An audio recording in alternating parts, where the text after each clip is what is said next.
Hello everyone, welcome to study time. ROARO 2021 एवं PCS 2021 के लिए सामान्य अध्ययन की जो टेस्ट सीरीज चल रही है उसका आज 15वां क्लास है और यहाँ पर हम हिस्ट्री के टॉप 25 जर्नल स्टडीज़ के जो क्वेश्चन हैं वो कर रहे हैं, जो IAS, PCS एवं ROARO जैसे एग्ज़ाम में पूछे गए हैं और अगले एग्ज़ाम में पूछे जाने की संभावना है। तो यहाँ पर जो बेस्ट और टॉप 25 जर्नल स्टडीज़ क्वेश्चन हैं वो किए जा रहे हैं और ये क्लास डेली दोपहर 12 बजे में आपको मिल जाती है। तो चलिए स्टार्ट करते हैं आज की क्लास। पहला सवाल है, नव्य न्याय संप्रदाय स्कूल के संस्थापक कौन थे? A. Raghunath Shiromani, B. Gangesh, C. Shridhar, D. Udayan. तो इसका करेक्ट आंसर क्या होगा? आप एक कॉपी में अपने जो आंसर है वो लिखते जाइए और हमारे द्वारा जो आपको करेक्ट आंसर बताया जा रहा है उसे भी नोट कर लीजिए, जिससे आपको पता चले कि आपको कितने क्वेश्चन आ रहे थे और कितने नहीं आ रहे थे, और जो नहीं आ रहे थे उन्हें भी ध्यान से देख लें, जो आपके लिए बहुत महत्वपूर्ण है अगले एग्ज़ाम के लिए। तो यहाँ पर जो करेक्ट आंसर होगा ये होगा B and D दोनों। ये दोनों, इन दोनों को संस्थापक माना जाता है। तो जो पहले के वो थे, उन्होंने उदयन की जो रचना थी कुसुमांजलि को नव्य न्याय दर्शन का मूल स्रोत माना है। जो विचारक थे उस टाइम पे उन्होंने नव्य न्याय दर्शन का जो शुरुआती वो माना है, तो वो कुसुमांजलि का जो दर्शन था उसका मूल स्रोत माना है कि ये क्या है, इसका मूल स्रोत कौन है? कुसुमांजलि। इसलिए जो उदयन है इन्हें माना जाता है, ठीक है। लेकिन कई विचारक ऐसे हैं जो गंगेश, ये हैं गंगेश, इन्होंने जो नव्य न्याय दर्शन को संग्रहित किया है तो इसके लिए इनको संस्थापक माना जाता है। तो यहाँ पर करेक्ट आंसर जो है दोनों हो जाएंगे, ठीक है। कुछ विचारक इनको मानते हैं और कुछ विचारक इनको मानते हैं। चलिए अगला सवाल है, जब तक जीवित रहो सुख से जीवित रहो, चाहे इसके लिए ऋण ही लेना पड़े, क्योंकि शरीर के भस्मीभूत हो जाने पर पुनरागमन नहीं हो सकता है। पुनर्जन्म का निषेध करने वाली यह युक्ति जो किसकी है, किस में कहा गया है? A. कापालिक संप्रदाय वालों की, B. नागार्जुन के शून्यवाद वालों की, C. आजीवकों की, D. चारवाकों की। तो ये जो है ये चारवाकों ने ऐसा बोला है, ठीक है। चारवाक जो है उसने ऐसा बोला है। चारवाक दर्शन में ये सारी चीज़ें बताई गई और जो चारवाक दर्शन है ये भौतिकवादी जो विचारधारा है उसी का है, ठीक है। चारवाक दर्शन कैसा है? भौतिकवादी विचारधारा का है। तो ये भी याद रखिएगा, ये भी आपसे पूछ लिया जाता है एग्जाम में कि चारवाक दर्शन किस विचारधारा में है, तो भौतिक विचारधारा में, ठीक है, भौतिकवादी है। वो जो प्रेजेंट में है केवल उसी को मानता है कि यही शरीर है, बस ये शरीर गया तो सब कुछ गया, ये चारवाक में बोला गया, ठीक है। तो इस दर्शन का जो आदर्श है वो ये है कि जब तक जीवित रहें सुख से जीवित रहें, चाहे उधार लेके घी पिएं, ठीक है, घी पिएं लेकिन उधार लेके, है ना, चाहे आपको उधार लेना पड़े इसके लिए, लेकिन घी पिएं, शरीर को स्वस्थ रखें, क्योंकि देह भस्म हो जाएगी, आपका शरीर भस्म हो जाएगा, इसके बाद पुनर्जन्म नहीं होगा। तो जो ये शरीर है इसी को सुख दें, इसी में जितने भी मज़े करने, ऐश करने, जो करना है वो करें, ये चारवाक ने बोला है, ठीक है। चलिए अगला सवाल है, केवल प्रत्यक्ष प्रमाण को कौन स्वीकार करता है? A. Jain, B. Charvaka, C. बौद्ध, D. सांख्य। तो इसका जो करेक्ट आंसर है ये है B. चारवाक। ये लोग केवल प्रत्यक्ष को प्रमाण मानते हैं कि अभी जो है ना यही सब कुछ है, बाकी ऊपर क्या है, कौन भगवान क्या है, पुनर्जन्म होगा नहीं होगा, ये सब बकवास बातें, ये सब इनको नहीं मानते। ये सिर्फ क्या बोलते हैं, ये जो शरीर है इसी को मज़े देते रहिए, ऐश करते रहिए, यही जो है दिख रहा है सामने, यही सब कुछ है, बाकी कुछ नहीं है, कहीं कुछ नहीं है, ठीक है। तो याद रखिएगा, चारवाक जो है केवल प्रत्यक्ष को प्रमाण मानते। अगला है, अधोलिखित में से कौन एक चारवाक के अनुसार सर्वोच्च मूल है?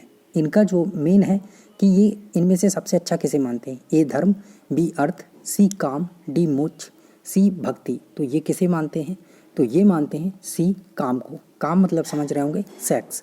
तो ये इंद्रिय जो सुख है, इंद्रियों का जो सुख है, आपके शरीर को जो सुख मिल रहा है, सिर्फ इसी को मानते हैं कि इसको मज़े देते रहिए, इस शरीर को सुख प्रदान करते रहिए, किसी भी प्रकार से वो मिले, तो वो ये सर्वोच्च मानते हैं, बाकी और किसी को सर्वोच्च नहीं मानते, ठीक है। और अर्थ है तो अर्थ किस लिए होना चाहिए? अर्थ मतलब संपत्ति, तो ये केवल शरीर को सुख देने के लिए होना चाहिए। तो सर्वोच्च जो मानते हैं वो काम को मानते हैं कि सेक्स और ये सारी चीज़ें, ठीक है। चलिए अगला सवाल है, न्याय दर्शन के संस्थापक थे? ए कपिल, बी कणाद, सी गौतम, डी जैमिनी। तो इसका करेक्ट आंसर क्या होगा? करेक्ट आंसर होगा गौतम। ठीक है, न्याय दर्शन किसने दिया है? महर्षि गौतम ने। तो न्याय दर्शन का जो मूल ग्रंथ है, गौतम ने जो रचना की है न्याय सूत्र, उससे आया है। ठीक है, तो याद रखिएगा, आपसे ये भी क्वेश्चन पूछा जा सकता है कि महर्षि गौतम ने कौन सा जो ग्रंथ है वो दिया है? तो न्याय सूत्र। ठीक है, याद रखिएगा न्याय सूत्र। चलिए अगला सवाल है, मीमांस के प्रणेता थे? ए कणाद, बी वशिष्ठ, सी विश्वामित्र, डी जैमिनी। तो मीमांस किसके द्वारा दिया गया है? ये जैमिनी के द्वारा दिया गया है, याद रखिएगा। चलिए अगला है, कर्म का सिद्धांत संबंधित है कि हमें काम करना है। वो काम अलग था जो चारवाक ने दिया, काम मतलब सेक्स था, वो यहाँ कर्म से संबंधित है काम।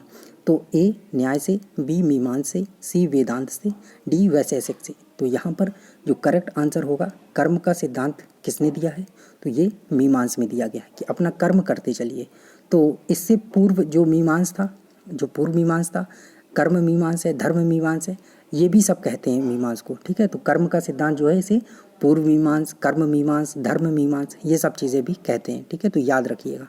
चलिए अगला सवाल है, निम्न में से किस दर्शन का मत है कि वेद शाश्वत है? ए सांख्य दर्शन, बी वैशेषिक दर्शन, सी मीमांस दर्शन, डी न्याय दर्शन, ई योग दर्शन। तो ये किस में है? ये है आपका सी यानी कि मीमांस दर्शन में। ये बोला गया है कि जो वेद है वो शाश्वत सत्य है। ठीक है, तो पूर्व मीमांस दर्शन में वेद के कर्म कांड भाग जो है उसके बारे में विचार किया गया है, बताया गया है। ठीक है, तो याद रखिएगा जो पूर्व मीमांस दर्शन है इसमें जो वेद हैं उनके कर्म कांड कैसे क्या सब चलता था सिस्टम, उसके भाग के बारे में विचार किया गया है। और जो उत्तर मीमांस है उसमें वेद के ज्ञान कांड के बारे में विचार किया गया। ठीक है, जो भाग है ज्ञान कांड का उसके बारे में कि ज्ञान कैसे अर्जित करना है, ये सारी चीज़ें। ठीक है, चलिए अगला सवाल है, अपूर्व का सिद्धांत संबंधित है? ए चारवाक से, बी जैन से, सी बौद्ध से, डी मीमांस से। तो अपूर्व का सिद्धांत किससे संबंधित है? तो ये मीमांस से संबंधित है। ठीक है, अपूर्व, पूर्व, कर्म मीमांस, धर्म मीमांस, सब याद रखिएगा। चलिए अगला सवाल है, निम्नलिखित युग्मों में से कौन सा एक भारतीय षड दर्शन का भाग नहीं है? ए मीमांसा और वेदांत, बी न्याय और वैशेषिक, सी लोकायत और कापालिक, डी सांख्य और योग। तो इसका जो करेक्ट आंसर होगा ये है सी लोकायत और कापालिक। ये भारतीय षड दर्शन का भाग नहीं है, बाकी ये सभी भारतीय षड दर्शन का भाग हैं। तो आपसे क्वेश्चन ये भी पूछ सकता है कि भारतीय षड दर्शन का भाग कौन सा है? तो उत्तर में A B, A D, A B C ऐसे करके भी दे सकता है आपको। तो आपको पता होना चाहिए कि मीमांस, वेदांत, न्याय, वैशेषिक, सांख्य और योग, ये 6 दिए गए हैं। तो ये षड दर्शन का भाग हैं, याद रख लीजिएगा इनको। मीमांस, वेदांत, न्याय, वैशेषिक, सांख्य और योग, ये षड दर्शन का भाग है, बाकी लोकायत और कापालिक नहीं है। ठीक है, चलिए अगला सवाल है, लोकायत दर्शन किसको कहा जाता है? ए जैन, बी बौद्ध, सी चारवाक, डी सांख्य।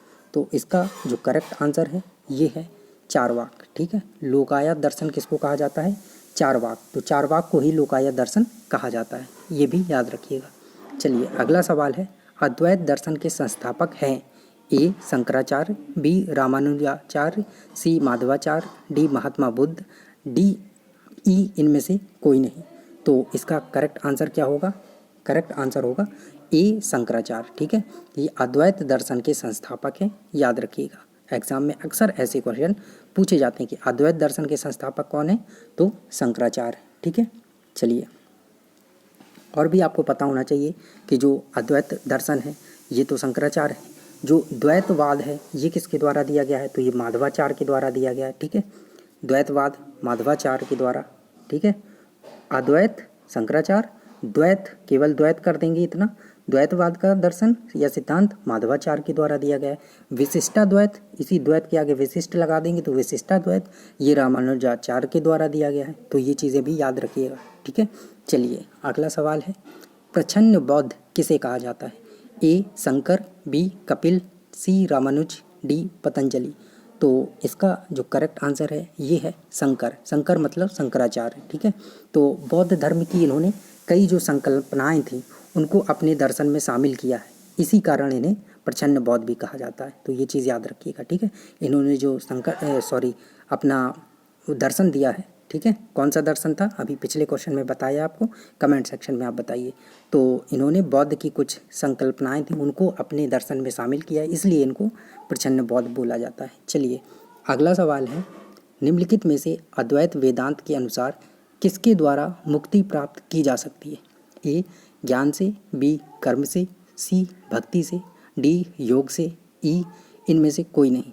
तो अद्वैतवाद जो सिद्धांत है, अद्वैत वेदांत के अनुसार किसके द्वारा मुक्ति प्राप्त की जा सकती है? तो इसका जो करेक्ट आंसर होगा ये होगा ज्ञान। अगर आपने ज्ञान प्राप्त कर लिया तो फिर आपको मुक्ति मिल सकती है, ठीक है। और जो विशिष्टाद्वैत दर्शन है उसमें भक्ति मार्गों को बोला गया है मोक्ष के लिए, कि अगर आप भक्ति करेंगे तो आपको वो होगा। तो ये विशिष्टाद्वैत में बोला गया है और अद्वैत में ज्ञान को बोला गया है कि इससे मुक्ति मिलेगी। चलिए अगला सवाल है, निम्न में से किसका संबंध वेदांत दर्शन के साथ नहीं है? ए शंकराचार्य, बी अभिनवगुप्त, सी रामानुज, डी माधव। तो वेदांत दर्शन से किसका संबंध नहीं है? तो यहाँ पर करेक्ट आंसर होगा बी अभिनवगुप्त। तो ये तो आपको बताया ही, शंकराचार्य, रामानुज, माधवाचार्य, ये सब क्या है, इन्होंने सिद्धांत दिए हैं। कौन कौन से दिए हैं पिछले क्वेश्चन में आपको बताया है। शंकराचार्य ने क्या दिया है, रामानुज ने क्या दिया है, माधवाचार्य ने क्या दिया है, तो पिछले क्वेश्चन में बताया है। कमेंट सेक्शन में आप बताइए कि क्या क्या इन्होंने दर्शन दिए हैं। द्वैतवाद, अद्वैतवाद, विशिष्टाद्वैतवाद, किसका क्या है, कमेंट सेक्शन में बताइए। चलिए अगला सवाल है, सूची 1 को सूची 2 से सुमेलित कीजिए एवं नीचे दिए गए कूट की सहायता से सही उत्तर चुनिए। विक्रम संवत्सर, शक संवत्सर, गुप्त संवत्सर, कली संवत्सर, और यहाँ पे इनके सन दिए गए हैं, ठीक है। तो इसमें जो करेक्ट आंसर होगा ये क्या होगा, करेक्ट आंसर इसका होगा डी, ठीक है। करेक्ट आंसर क्या है, डी, यानी कि 4 3 2 1। पहले का 4 है, मतलब 5 दिए गए हैं तो यहाँ पहले का क्या होगा, 4 होगा, ठीक है। मतलब 58 ईसा पूर्व में विक्रम संवत आया। फिर 3 में क्या दिया है, दूसरे का 3 78 ईस्वी, शक संवत 78 ईस्वी में आया। फिर क्या दिया है, 2 मतलब गुप्त संवत्सर 320 ईस्वी में आया। और फिर 1 यानी कि कली कब आया, 3102 ईसा पूर्व, ठीक है। तो ये याद रखिएगा। 4 3 2 1, यहाँ पर डी करेक्ट आंसर होगा। चलिए अगला सवाल है, पुराणों के अनुसार चंद्रवंशी शासकों का मूल स्थान था। ए काशी, बी अयोध्या, सी प्रतिष्ठानपुर, डी श्रावस्ती। तो इसका करेक्ट आंसर क्या होगा, सी प्रतिष्ठानपुर, ठीक है। और ये सोमवंश, जो चंद्रवंशी वंश दिया है यहाँ पर, तो सोमवंश जो है क्षत्रिय वर्ण के 3 मूल वंश थे, एक तो सूर्यवंश, एक अग्निवंश और ये तीसरा सोमवंश।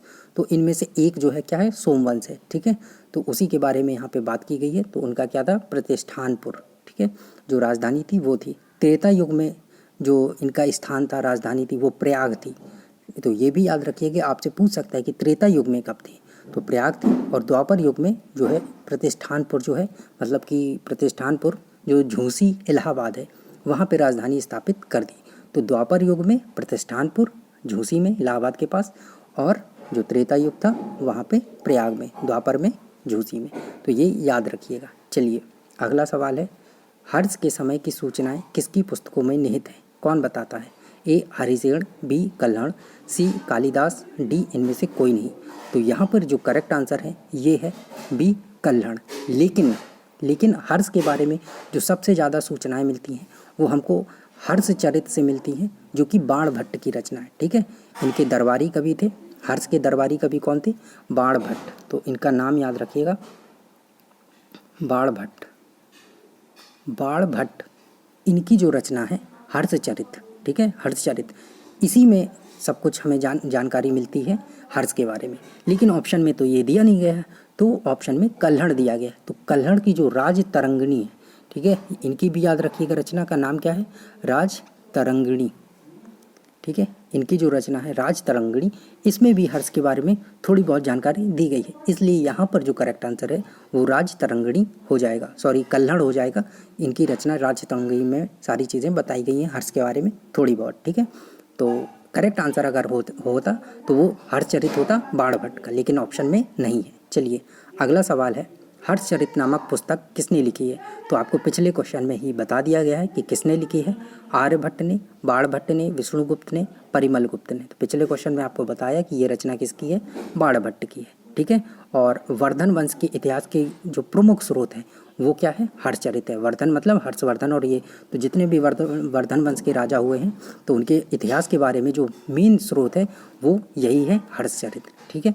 चलिए अगला सवाल है, हर्ष के साम्राज्य की राजधानी थी, क्या थी? ए कन्नौज, बी पाटलिपुत्र, सी प्रयाग, डी थानेश्वर। तो करेक्ट आंसर क्या होगा? करेक्ट आंसर होगा कन्नौज। ठीक है। और इन्होंने अपनी जो राजधानी थानेश्वर थी, थानेश्वर से कन्नौज स्थानांतरित कर ली थी। ठीक है। तो थानेश्वर से ये भाई साहब कहाँ चले गए थे? कन्नौज चले गए थे। ठीक है। चलिए अगला सवाल है, सम्राट हर्षवर्धन ने 2 महान धार्मिक सम्मेलनों का आयोजन किया था, कौन कौन सी जगह पे किया था? ए कन्नौज तथा प्रयाग में, बी प्रयाग तथा थानेश्वर में, सी थानेश्वर तथा वल्लभी में, डी वल्लभी तथा प्रयाग में। तो इन्होंने कहाँ पर किया था? तो करेक्ट आंसर होगा, एक तो अपनी राजधानी कन्नौज और दूसरा प्रयाग। तो यहाँ पर करेक्ट आंसर हो जाएगा ए। 2 महान जो धार्मिक सम्मेलन है वो कन्नौज और प्रयाग में किए गए थे। ठीक है। तो विभिन्न धर्मों एवं संप्रदायों के आचार्यों को बुलाया था और एक बहुत बड़ी विशाल सभा जो है वो बुलाई थी, जिसमें 20 देशों के राजा आए थे। और केवल राजा नहीं आए थे, वो अपने देशों के प्रसिद्ध जो ब्राह्मण थे, है ना, श्रमण थे, सैनिक थे, राजपुरुष थे, उनके साथ उपस्थित हुए थे, आए थे। और इसकी अध्यक्षता किसने की थी? तो अध्यक्षता की थी ह्वेनसांग ने। तो इन भाई साहब को भी याद रखिएगा, ये बड़े महान व्यक्ति थे उस टाइम पे। ठीक है। तो ह्वेनसांग ने इसकी अध्यक्षता की थी। ठीक है। और प्रयाग में क्या हुआ था? तो हर 5वें वर्ष में प्रयाग में एक संगम क्षेत्र है जो जहाँ पे दोनों जो गंगा और जमुना मिलती हैं यहाँ के, तो संगम क्षेत्र में एक समारोह किया जाता था हर 5 वर्ष में, तो जिसमें महामोक्ष परिषद कहा गया है। उसे क्या बोला जाता है? जो हर 5 वर्ष में किया जाता था, महामोक्ष परिषद। ठीक है। और ह्वेनसांग जो है 6वां समारोह जो हुआ था उसमें ह्वेनसांग उपस्थित था और इसमें जो है 18 देशों के राजा आए हुए थे। तो ये भी याद रखिएगा। ठीक है।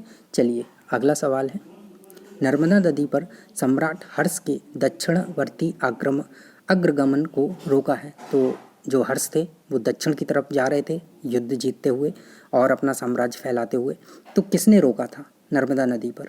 ए पुलकेशिन 1, पुलकेशिन 2, तीसरा विक्रमादित्य 1, चौथा विक्रमादित्य 2।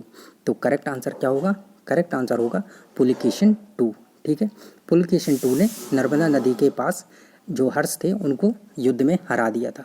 तो पुलकेशिन भाई साहब क्या कर रहे थे? ये ऊपर जा रहे थे उत्तर की तरफ, और हर्ष भाई साहब ये नीचे की तरफ अपना साम्राज्य बढ़ा रहे थे। तो यहाँ पर थी नर्मदा नदी, तो यहीं पे हो गया युद्ध और युद्ध हुआ। ये ऊपर जाने को सोच रहे थे कि हम अपना साम्राज्य ऊपर बढ़ा लें, ये नीचे बढ़ा रहे थे नर्मदा के तट पर। फिर इन दोनों का युद्ध हुआ और पुलकेशिन जो द्वितीय थे वो जीत गए थे। ठीक है। तो पुलकेशिन उत्तर की तरफ विस्तार कर रहा था और हर्ष जो है दक्षिण की तरफ विस्तार कर रहा था और नर्मदा के तट पर युद्ध हुआ।